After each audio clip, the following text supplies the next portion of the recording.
আমি নির্বাচনে দাঁড়িয়েছি তার আরেকটি কারণ হচ্ছে জায়েদ খান।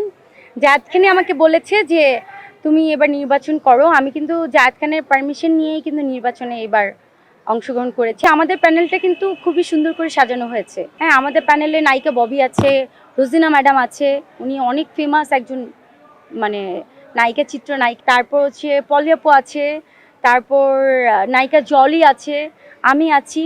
তো আমাদের প্যানেলটা কিন্তু খুব সুন্দর সুন্দর নায়িকাদের দিয়ে সাজানো।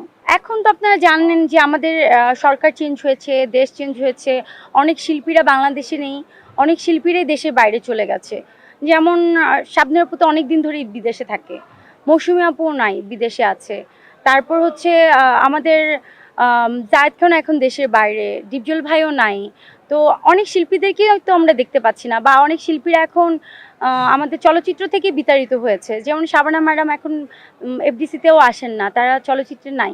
তো এইভাবে যদি চলচ্চিত্রে শিল্পী সংকট হয়ে যায়, শিল্পীরা যদি চলচ্চিত্র থেকে বিদায় হয়, তাহলে তো আমাদের চলচ্চিত্রটা একদম হারিয়ে যাবে, আমাদের শিল্পী সংকটই হারিয়ে যাবে। মানে শিল্পী সংকটে আমাদের ইন্ডাস্ট্রিটাই নষ্ট হয়ে যাবে। তো এই জন্য আমাদের শিল্পী সমিতি, জয় চৌধুরী আমার বন্ধু, জয় চৌধুরী বলেছে যে বন্ধু তোমরা যদি একের পর এক সবাই নিজেকে আড়াল করে নাও, তাহলে তো আমরা কাউকে খুঁজে পাবো না। তো নায়িকারা হচ্ছে একটা প্যানেলে অলংকার। তো জয়ের রিকোয়েস্টে আমি এবার নির্বাচনে দাঁড়িয়েছি। তো আশা করছি, আমাদের প্যানেলটা কিন্তু খুবই সুন্দর করে সাজানো হয়েছে। হ্যাঁ, আমাদের প্যানেলে নায়িকা ববি আছে, রোজিনা ম্যাডাম আছে, উনি অনেক ফেমাস একজন মানে নায়িকা, চিত্রনায়িকা। আমার খুবই মানে কি বলবো, আমি ওনার অনেক বড় ফ্যান। রোজিনা ম্যাডাম আছে, তারপর হচ্ছে পলি আপু আছে, তারপর নায়িকা জলি আছে, আমি আছি। তো আমাদের প্যানেলটা কিন্তু খুব সুন্দর সুন্দর নায়িকাদের দিয়ে সাজানো। আমি নির্বাচনে দাঁড়িয়েছি তার আরেকটি কারণ হচ্ছে জায়েদ খান।